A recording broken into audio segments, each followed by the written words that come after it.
Ô Dieu, crée en moi un cœur pur.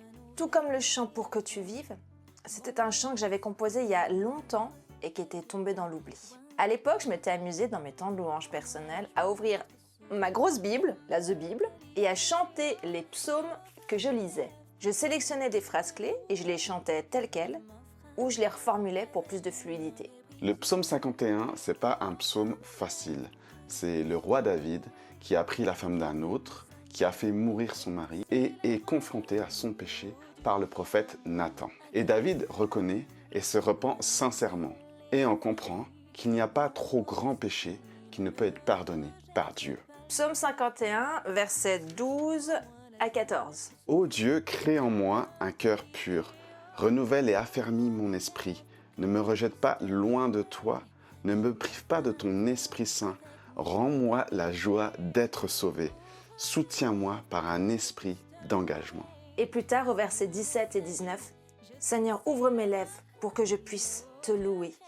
Ô Dieu, le sacrifice que je t'offre, c'est moi-même, avec mon orgueil brisé. Ô Dieu, ne refuse pas mon cœur complètement brisé. » Et ce chant est revenu à la surface pendant notre retraite spirituelle en couple, été 2023. J'avais décidé pendant ces 2 semaines de travailler des gammes de jazz et des bases de jazz.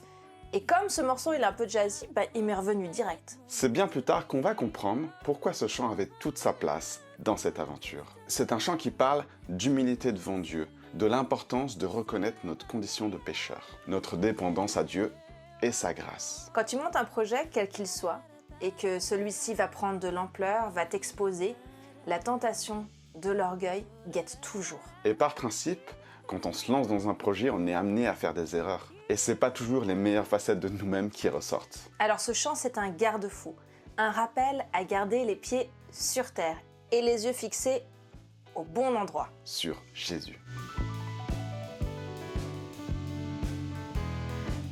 À la base, pendant ces 2 semaines de retraite, j'avais utilisé ce morceau comme un morceau d'expérimentation. Je pouvais tester tout ce que j'apprenais en jazz dessus. Ça a vraiment été un terrain de jeu. On a appris ensemble à explorer ce style et petit à petit, il a fait son chemin. Au début, on trouvait que notre arrangement sonnait un petit peu enfantin. On a imaginé plein de trucs comme ajouter des musiciens, plein d'effets. Et puis on a pris du temps pour le faire mûrir, prendre un peu de recul. Et quand on l'a testé à 3, piano, contrebasse, batterie, avec Mathieu, on a su qu'on avait ce qu'on voulait.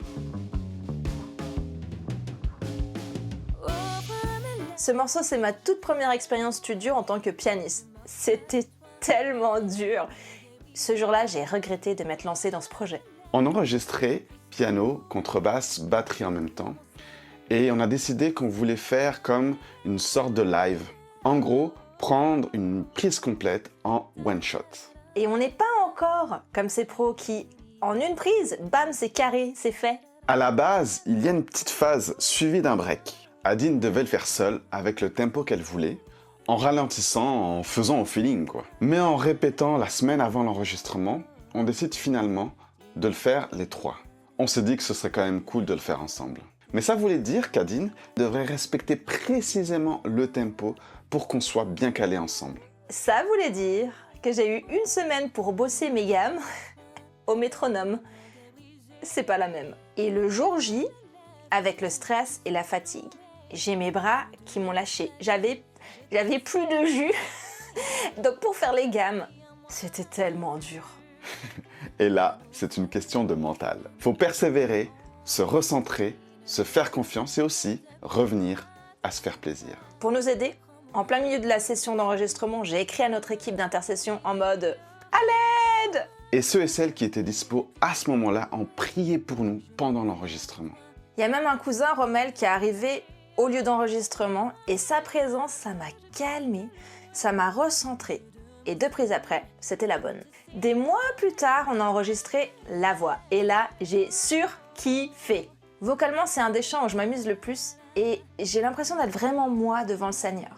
Et j'étais tellement à l'aise que pour la dernière partie où je pars en vocalise, je me suis autorisée à improviser en studio, à tester des trucs. Et du coup, la fin, comme on l'a dans l'album, c'était pas prévu à la base. C'était une impro qu'on a décidé de garder.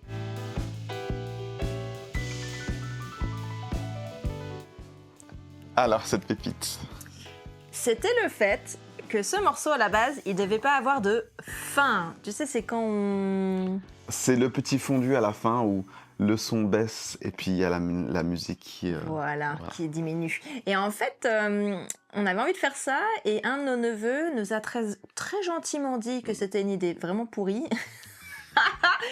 Et que, en gros, les musiciens qui font ça, un peu, c'est genre un peu des flemmards parce qu'ils cherchent pas vraiment à conclure leur truc, tu vois. Fin concrète. Voilà. Du coup, alors, il y a beaucoup d'arguments qu'on pourrait donner contre cette idée, mais on avait envie de faire plaisir à tous ceux qui nous soutenaient, notamment à notre neveu, et du coup, on a pris en compte sa remarque et on a fait une fin. Réajustement. Et toi, ta pépite? C'est ici, dans cette salle, qu'on a fait l'arrangement final de cette composition. D'ailleurs, Mathieu était juste à cette place-là. Avec sa batterie, là, ouais. Exactement. Et franchement, on a été bénis de l'avoir, comme tant d'autres, dans notre projet. Ouais, c'est vrai que c'est hyper chouette de pouvoir être bien accompagné, Ouais, bien entouré dans hyper un important. projet. Et on a eu cette chance-là. Et voilà. Mathieu, si tu nous regardes, merci beaucoup. Thanks!